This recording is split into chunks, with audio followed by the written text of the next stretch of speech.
The wind swept across the Arizona desert like a living thing, whistling through the ghostly remains of old motels and rusted neon signs that once promised coffee beds and salvation. Route 66 shimmered under the late afternoon sun, endless and cracked, stretching west like a memory no one wanted to remember. Lila. Bowman had walked 3 miles since her car broke down outside Seligman. Dust clung to her cheeks, sweat slid down her spine, and her throat felt like it was lined with sandpaper. She carried a cheap gas station phone, bought secondhand for $20, and never meant to call anyone important. But fate, cruel and clumsy, had other plans. A few feet off the road lay a boy a young man unconscious, sprawled against the heat-scorched asphalt, his blood seeping into the cracks like a dark secret. His leather jacket was torn, his face streaked with grit. The license plate of the black motorcycle beside him read Son 13. Lila knelt beside him, heart hammering. Hey, can you hear me? He didn't answer. Just a soft groan escaped his lips, broken by the ragged pull of his breath. His phone had slid out of his pocket, screen cracked but still glowing faintly. She picked it up. The wallpaper showed a man's face, older, powerful, eyes cold as riverstone. When she swiped up, a single contact was pinned at the top. Papa. She hesitated. Her pulse quickened. Whoever this man was, he looked like trouble, the kind of trouble she'd spent her whole life running from. But the boy on the ground was dying, and the desert didn't forgive hesitation. With trembling fingers, she pressed the call button. It rang once, twice. Then a voice answered, deep, calm, frighteningly controlled. Quién habla? Hello? My name is Lila. I found someone on Route 66. He's hurt. I think he's your son. Silence. The kind of silence that stretched and swallowed everything else. She heard nothing but the static hum of the desert and her own racing breath. Where are you exactly? The man finally asked, his English smooth but heavy with a Mexican accent. Near Seligman. Mile marker 142. He fell off his bike. He's bleeding bad. Don't move him, the voice commanded. Don't touch him again. Tell me, does he breathe? Lila looked down. Yes, barely. Then stay where you are. Help is coming. The line went dead. She stared at the screen, trying to calm her shaking hands. Who was this man? Why did his voice make her feel both terrified and protected? Minutes passed. The horizon stayed empty, sun melting into gold. The boy moaned, eyes fluttering open for a second. Hazel eyes, sharp even in pain. Where's my phone? He gasped. I called your dad, she said. He's sending help. Fear flashed in his eyes, real raw fear. You called him? Yes, you needed help. He gripped her wrist weakly, his fingers cold and desperate. You shouldn't have done that. Before she could ask why, the sound of engines filled the air, deep, growling motors, more than one. Black SUVs emerged from the shimmering horizon like beasts crawling out of the sun. Lila stood, shielding her eyes. Dust swirled around her, stinging her throat. The vehicles stopped in a semicircle, doors flying open almost in sync. Men stepped out tall, armed, dressed in black. Their eyes hid behind sunglasses. A man exited the last SUV. He moved like someone who owned the ground he walked on slow. Deliberate, each step radiating control. His hair was silver at the temples, his shirt immaculate white against the dust. Papa. The injured boy rasped. The man's expression didn't change. He crouched beside his son, pressing a hand against his shoulder, assessing him like a soldier checking the wounded. What happened? I don't know, Lila said quickly. I found him like this. His bike. The man's gaze shifted to her. His eyes were dark, sharp, unreadable. You called me. Yes, sir. He stood, towering over her, the desert light cutting across his face. You shouldn't have known this number. I only wanted to help, she stammered. He was bleeding. One of the men whispered something in Spanish. The older man, Senator Vargas, she overheard someone say, nodded faintly, eyes never leaving her. Get him in the car, he ordered. 2 men lifted his son carefully, laying him in the back seat of the SUV. Then he turned to Lila again. Do you have family here? She shook her head. No, I'm just passing through. Where are you staying? Nowhere. My car broke down a few miles back. He studied her, his expression softening almost imperceptibly. You saved my son's life, whether you meant to or not. He reached into his jacket and handed her a small black card. No writing. Just an embossed emblem of a jaguar's head. If you ever need something, call this number. I don't even know what this is. You don't need to. Just keep it safe. He turned to leave, but his son's weak voice called out, Papa. Don't hurt her. The older man paused. His jaw tightened, but he nodded once. No one will touch her. And then they were gone, dust swallowing the SUVs, leaving Lila alone on the silent road. The sun had almost disappeared, painting the sky with bruised orange and violet. She looked down at the card in her hand. It felt heavier than it should. She wanted to throw it away. She wanted to forget his voice, his eyes, his son's blood. But she couldn't. Something inside her, something she hadn't felt in years, was awake. That night, she sat in her broken car, desert stars cold and endless above. The black card lay on the dashboard, gleaming faintly in the moonlight. She whispered to herself, What have I done? Far away, in a mansion on the outskirts of Phoenix, Alejandro Vargas poured a glass of whiskey, watching the city lights flicker through bulletproof glass. His son lay sedated in the next room, doctors tending silently. Find out who she is, he said without looking up. Everything. Because no one called Alejandro Vargas by accident. And out on the empty highway, under the restless wind, Lila Bowman didn't yet know that her single act of kindness had bound her to one of the most dangerous men in America. Forever. 3 days passed since the call on Route 66. But the desert had a way of holding on to things' footprints. Tire tracks and ghosts. Lila Bowman sat outside a diner in Kingman. Her coffee cold, her hair pulled into a loose braid that still smelled faintly of gasoline. Every time the bell over the diner door jingled, she flinched. The card Senator Vargas had given her burned in her pocket like a curse she couldn't throw away. The waitress, an older woman with kind eyes and a Route 66 pin on her apron, refilled her cup. You look like you've seen a ghost, honey. Lila managed a weak smile. Something like that. You traveling alone? Yeah, the woman nodded, a hint of sadness in her eyes. Road's a lonely place for girls these days. Lila stared at her reflection in the coffee. She didn't look like someone who should have been mixed up in anything dangerous. 25, poor, invisible. She'd been running from small-town dead ends her whole life. Now she wasn't sure what she was running toward or from. The bell rang again. A man in a dark suit walked in, far too polished for a desert diner. His eyes scanned the room once before landing on her. He smiled politely, but it didn't reach his eyes. Miss Bowman? Lila froze. Who's asking? He pulled out a chair without invitation and sat down. My name is Mateo Rivas. I work for Mr. Vargas. Her stomach dropped. How did you find me? Mr. Vargas finds everyone. Mateo placed a small envelope on the table. He asked me to deliver this. He said it's a thank you. Inside were crisp $100 bills.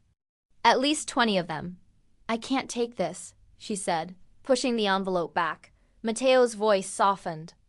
You already did something for him. This is his way of keeping balance. Refusing it would be disrespectful. I don't want anything from him. Then don't call that number again. He stood, straightened his jacket. But you should know he doesn't forget debts. Or kindness. When he left, the air around her felt heavier. The waitress gave her a wary look. You okay, sweetheart? Lila nodded, though her pulse said otherwise. Yeah, just need to get moving. She paid and walked outside. The desert sun was brutal again, beating against the cracked asphalt. Her old Chevy still wouldn't start. She slammed the door and sat behind the wheel, gripping the steering wheel until her knuckles turned white. She should have thrown that card away days ago.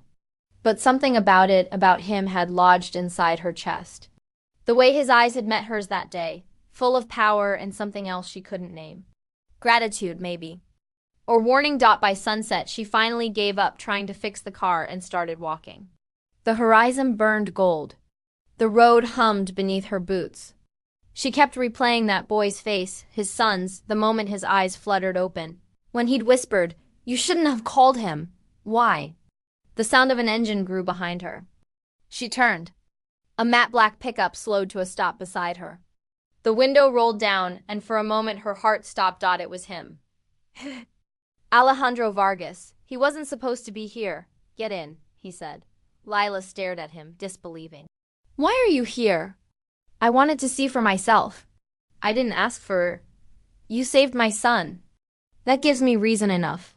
His voice was calm but heavy, like thunder in the distance. Please. Against all reason, she climbed in. The cab smelled like cedar and expensive leather. Alejandro wore a gray suit, no tie, sleeves rolled up. His wristwatch gleamed faintly in the fading light. He drove silently for a few miles, eyes fixed on the road. Your son? He's okay? She finally asked. He will be. You gave him time. I didn't do much. You did more than you understand. They drove past miles of empty highway. The desert stretched endlessly flat and wide and unforgiving. Why me? She asked softly. Why care about a stranger? He glanced at her. Because strangers don't call me. Ever. And you did. A chill ran through her. He pulled the truck to the side of the road. The sunset bled across the horizon, streaks of red like wounds in the sky. He turned to her, his gaze sharp but unreadable. My son, Diego, was not supposed to be on that road. He was followed. Someone wanted him dead. Her heart skipped. You mean... It wasn't an accident. Alejandro shook his head. No, it was a message. For me, then I shouldn't be involved. It's too late for that. His words landed like a sentence. Lila's breath caught in her chest. I'm not part of your world, she said. I'm nobody, not anymore. The air between them thickened. For a moment, silence filled the cab, charged, tense, electric. His eyes softened slightly as he studied her face, dust-speckled and afraid. I don't hurt people who save my family, he said quietly. But I protect them. I don't need protection. That's what everyone says before they disappear. He reached into his jacket and pulled out a folded map. He pointed to a small red circle near the mountains. That's where Diego crashed. I want you to tell me everything you remember from that day, every car, every sound. She hesitated. Why? Because someone was watching. Maybe they still are. The wind howled outside. The heat had died, replaced by a sudden eerie chill. I didn't see much, she whispered. But there was another bike. Far off. I thought it was a mirage. Alejandro's jaw tightened. That wasn't a mirage. He started the engine again, his expression dark. You should leave this town, Lila, tonight. And go where? Anywhere but here. She wanted to argue, but something in his tone stopped her. It wasn't a threat. It was a warning. A quiet plea from a man who didn't know how to ask for help. When he dropped her at a small roadside motel, she turned to him. You didn't have to come for me. Yes, I did. Their eyes met for a long, fragile moment. Then he said, lock your door tonight. And if you hear engines, don't open it. He drove away, taillights disappearing into the black desert. Inside her motel room, Lila sat on the bed, the hum of the ceiling fan masking her heartbeat. She took the card from her pocket and stared at it under the flickering light. Outside, in the distance, she thought she heard engines. Low, approaching and far off. In the Vargas estate, Alejandro stood before his son's room, watching Diego sleep, haunted by what he hadn't told the girl on Route 66, that the people who wanted Diego dead might now be looking for her. The motel air conditioner rattled like an old engine gasping its last breath. Lila lay awake, staring at the ceiling, the glow of the roadside neon leaking through the blinds in soft pink stripes across the bed. Every sound, the creak of the pipes, the hum of a car passing outside, made her heart skip. It was past midnight when the first engine stopped outside. She sat up slowly, her pulse sharp in her throat. Headlights swept across the room, a white beam slicing through the blinds. Then silence. Lila slipped out of bed, feet bare against the worn carpet, and crept to the window. A black motorcycle idled in the parking lot. A man in a helmet sat astride it, not moving. Just watching, her breath hitched. She remembered Alejandro's warning. If you hear engines, don't open it. The man finally dismounted, slow, deliberate. His boots clicked against the pavement. Lila's hands trembled as she reached for the motel phone, then stopped. No dial tone. The line was dead. He knocked once. 3 short, deliberate knocks. She froze. Then another knock, louder. Lila Bowman, a voice called softly through the door. It wasn't Alejandro. It wasn't anyone she knew. You've been looking for the wrong man. Her stomach turned cold. Who are you? Someone who can help you stay alive. I don't need help. A pause. You don't have a choice. The doorknob rattled, and panic shot through her. She grabbed the nearest thing, a glass lamp, and smashed it against the floor. The man didn't break in. Instead, he slid something under the door. A folded envelope. Then the sound of his boots retreating, the engine roaring to life, and he was gone. Lila waited until silence returned before picking up the envelope. Inside was a single photo. Her, standing beside the wreck on Route 66, dust in her hair, fear in her eyes. The photo had been taken from afar. Her knees nearly gave out. Someone had been there. Someone had been watching. On the back of the photo was a handwritten message. You saved the wrong son. She dropped the photo as if it had burned her. By dawn, she packed her few things and left the motel on foot. The desert stretched ahead, pale and endless. She didn't know where she was going, only that she couldn't stay. Hours later, a black SUV pulled alongside her again. For one terrible second, she thought it was them, the ones who'd left that photo, but the window rolled down and revealed Alejandro Vargas himself. Get in, he said again. Voice lower than before. Lila's instinct screamed no. But exhaustion and fear left her no courage to resist. She climbed in, clutching her backpack to her chest. He looked at her, eyes dark with something between anger and concern. You didn't listen. I tried to, she said, voice shaking. They found me. Alejandro's jaw tightened. Who? I don't know. He left this. She handed him the photo. He turned it over, reading the message. The muscle in his cheek twitched. Where exactly did you get this? At the motel. He knew my name. Describe him. Tall, dark jacket, helmet, his voice cold. Alejandro's eyes flicked toward the horizon. Then they're closer than I thought. Who are they? He didn't answer immediately. My world is divided, he said finally. Loyalty has become currency, my son. He is not the only one who carries my blood. Lila blinked. What do you mean? Alejandro looked straight ahead. Diego has a brother. An older one.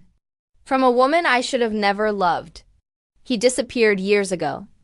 And now he's come back for revenge. Her breath caught. You mean the man at the motel was likely him? The weight of his words sank like stones in her chest. Why me? She whispered. Why send someone after me? Alejandro's eyes softened, but his tone remained low. Because you saved Diego, and that makes you part of the message. They want me to suffer before they take everything. Lila stared at him. You think I'm bait. I think you're in danger. They drove in silence for miles. The desert gave way to the faint outline of Phoenix in the distance. Its skyline blurred by heat, he finally pulled off onto a private dirt road that wound toward a sprawling ranch, hidden behind tall iron gates and mesquite trees. Guards nodded as the gate opened. This is my safe house, Alejandro said. No one knows about it but me and 3 men I trust. Lila followed him inside, her pulse still trembling. The air smelled of tobacco and rain about to fall. The house was dim, built from stone and dark wood, cool against the Arizona heat. Why are you helping me? She asked quietly. Alejandro poured himself a drink, then met her eyes. Because you didn't have to stop that day. But you did. You saved what matters most to me. He paused. I owe you more than money. Something in his tone, soft, almost broken, made her chest tighten. I didn't do it for you, she whispered. He smiled faintly. No, that's why it matters. Thunder rolled in the distance, and rain began to fall against the windows, soft at first, then steady. The scent of wet earth filled the room. He moved closer, lowering his voice. You should rest. I'll have someone bring food. Tomorrow we leave Arizona. Leave? They won't stop. And neither will I. He started to walk away, but she caught his arm. Alejandro, your other son. What's his name? He stopped, staring at the floor. Gabriel. Do you still love him? Alejandro's expression flickered, pain, guilt, something deeper. Love doesn't die, he said. It just turns into something harder to carry. Lila let go of him, watching the rain streak down the glass. She didn't know what terrified her more, the world she'd stumbled into, or the quiet gravity of the man now standing between her and it. That night, as she lay in the guest room, lightning flashed across the desert, illuminating the horizon for a heartbeat, and there through the rain streaked windows she saw it, a figure on a motorcycle, parked far beyond the gate, watching. Gabriel Vargas hadn't gone anywhere. And now, he wasn't watching his father, he was watching her. The storm broke just before dawn. Thunder rolled over the desert hills, rattling the windows of the ranch as rain carved rivers through the red dust. Lila woke to the scent of wet cedar and the faint crackle of the fireplace downstairs. For a moment she forgot where she was. Then the memory rushed back, the card, the call, the man on the motorcycle watching her through the storm. Gabriel. She sat up, clutching the blanket to her chest. A shadow crossed her mind like lightning. You saved the wrong son. Downstairs, Alejandro Vargas stood by the window, a cup of coffee steaming in his hand. The early light touched his face, revealing the exhaustion he tried to hide. You didn't sleep, Lila said from the stairs. He didn't turn. Neither did you. She walked closer, wrapping her arms around herself. The room smelled of rain and smoke. He was out there, wasn't he? Your son. Alejandro's jaw tightened. Yes, why didn't you go after him? Because he wanted me to. He looked at her then, eyes sharp but weary. Gabriel doesn't attack head-on. He likes to wound first, to make people bleed where it hurts most. Lila swallowed hard. Then I'm just leverage. He set the cup down gently. You're alive because of Diego. That's the only reason Gabriel hasn't touched you yet. Yet? She repeated, voice trembling. He stepped closer. I'll keep you safe, Lila, no matter what it costs. Something flickered between them, unspoken, dangerous. The air felt heavier, thicker, charged with the weight of everything unsaid. But before she could answer, the front door burst open.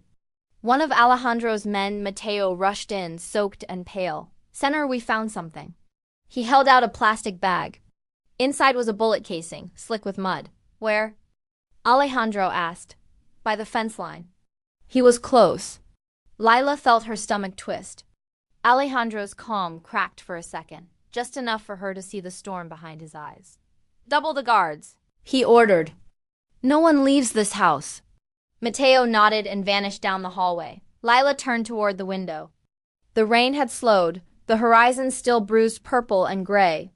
Somewhere out there Gabriel was watching, waiting. She spoke softly. You said you wanted revenge. For what? Alejandro's voice dropped to almost a whisper. Because I chose one son and forgot the other.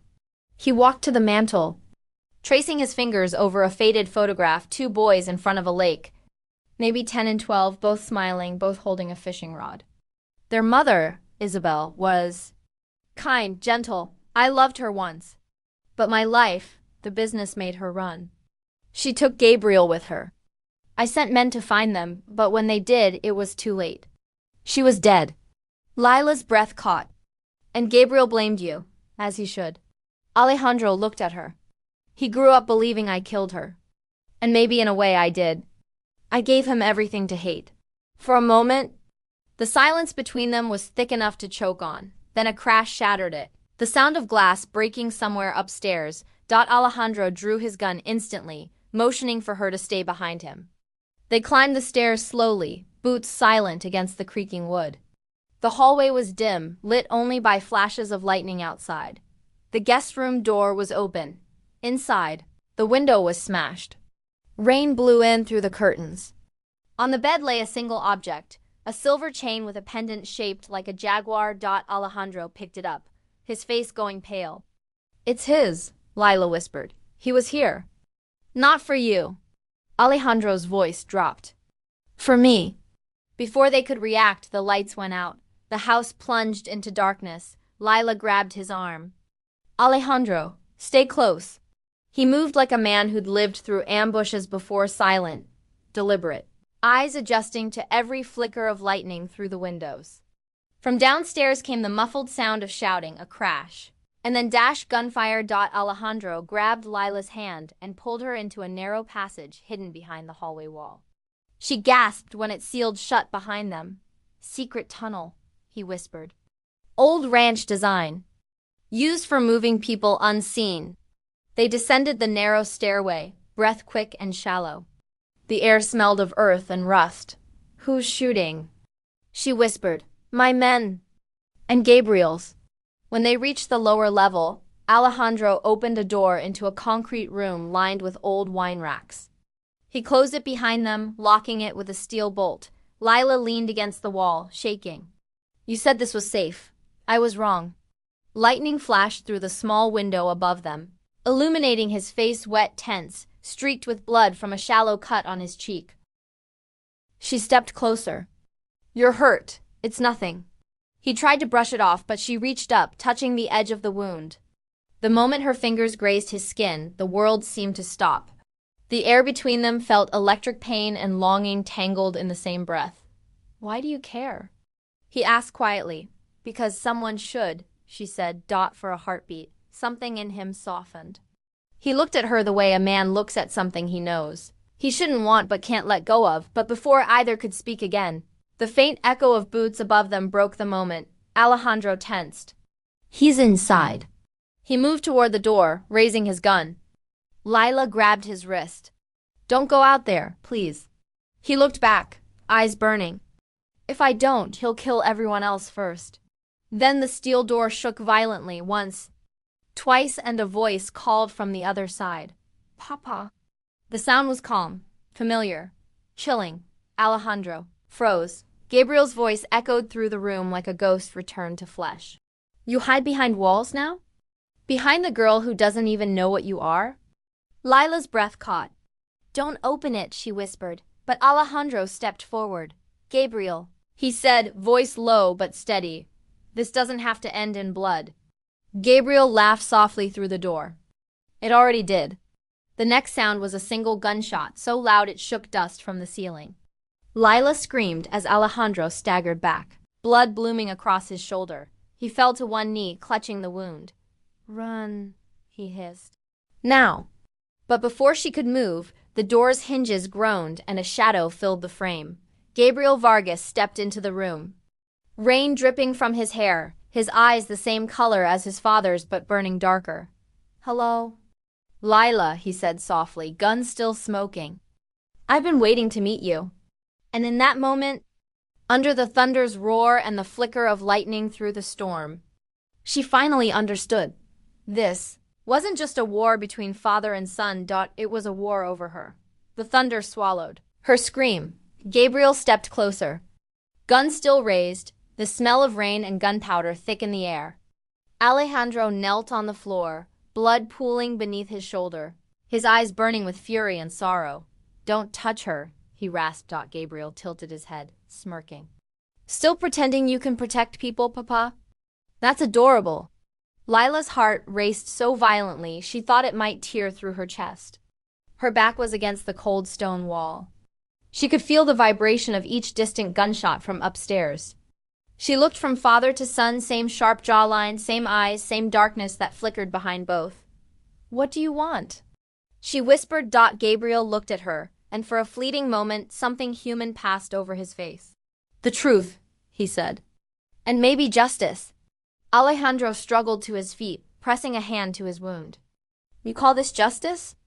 I call it balance. He raised the gun at his father's chest, but then his gaze flicked to Lila again. You shouldn't have been there that day, he said. If you hadn't called him, Diego would have died. And he deserves to die. Why? She asked, voice trembling. He's your brother, half-brother. Gabriel's jaw tightened. Born with everything I was denied. He got the house, the money, him. He nodded at Alejandro. I got the silence of a grave. Alejandro's voice cracked. I searched for you. I sent men to kill my mother. Gabriel roared, the echo shaking the walls. Don't you dare pretend you loved us. She was already gone when they found her, Alejandro said quietly. I never wanted her dead.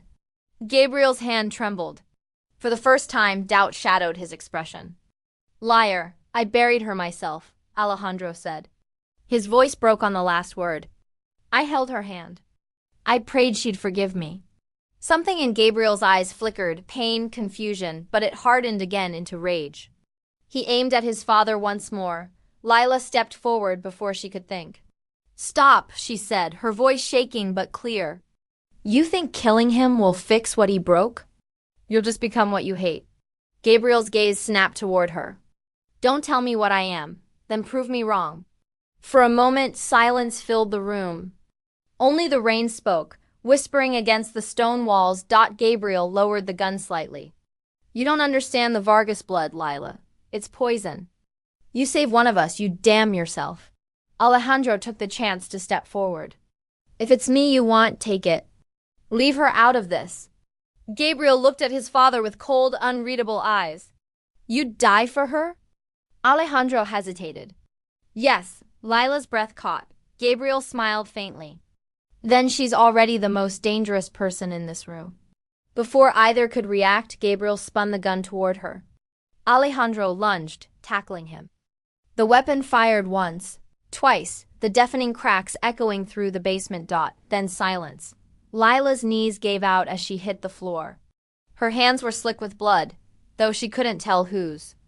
The gun clattered away, sliding beneath a wine rack. Gabriel lay against the wall, clutching his side, blood seeping through his fingers. Alejandro staggered beside him, pale, his breath shallow. Papa. Gabriel whispered. Alejandro sank to one knee beside him. I told you, mijo, there's no winning in this. Gabriel tried to speak, but his words broke apart in his throat. His hand reached for his father's, trembling. Alejandro hesitated, then took it. It was the first time in 20 years that they had touched. Lila watched, tears sliding down her face, unable to move. Unable to stop it. I wanted you to pay, Gabriel murmured. But now I see you already have. Alejandro's voice was almost a whisper. Too many times. The rain outside softened, the thunder fading into distance. For one long moment, the only sound in the room was their breathing, ragged, uneven human. Then Gabriel's chest stilled. Lila pressed a hand to her mouth. Alejandro bowed his head, eyes closing. Dios te perdone, he whispered. May God forgive you. When the storm cleared, the guards returned to find the house in ruins. Gabriel's men were gone. Alejandro was alive, but barely.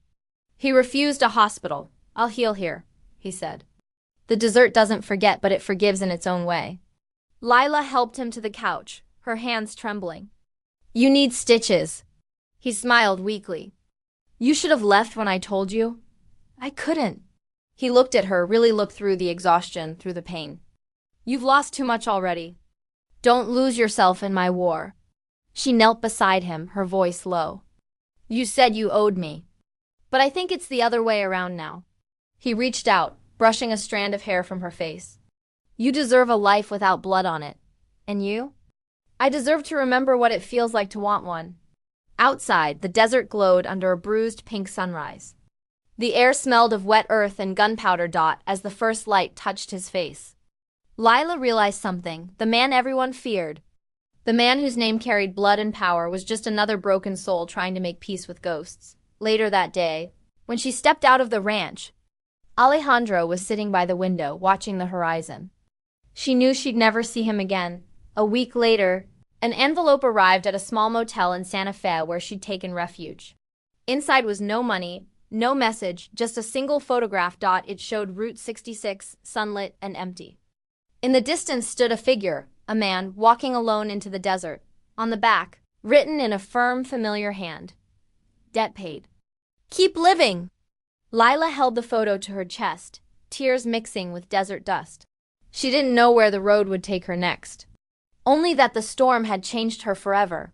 She looked west, toward the long stretch of Route 66 disappearing into the horizon, and she whispered, Goodbye, Alejandro. The wind carried her words away, scattering them across the desert that had witnessed it all: blood, mercy, love, and the final cost of kindness, some debts she knew now could never truly be repaid, only remembered.